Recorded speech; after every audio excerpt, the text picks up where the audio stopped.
they put us in a train with a German major.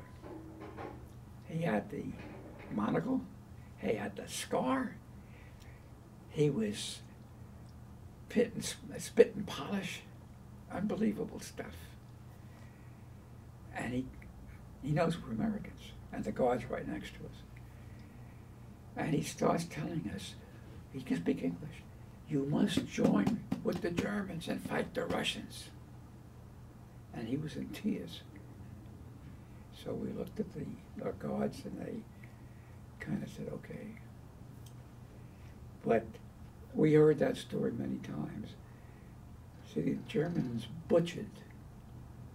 We lost 2,000, I think that's the number, about 2,000 POWs in camp. A lot more, percentage-wise, was lost. They didn't treat the Jews right, Jewish GIs. They separated them, and then some went to Berga, concentration camp. My friend Sherry Daub, who's gone now, was there. I met a friend last night whose uncle was in Florida, who was at Berga, survived.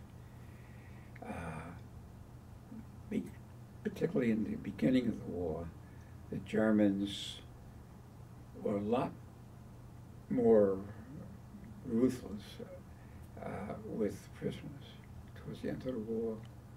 It depends. There were German guards that the guys went out and shot them when they got liberated. So that stuff went on. But the Russians lost millions. And the Germans were absolutely scared.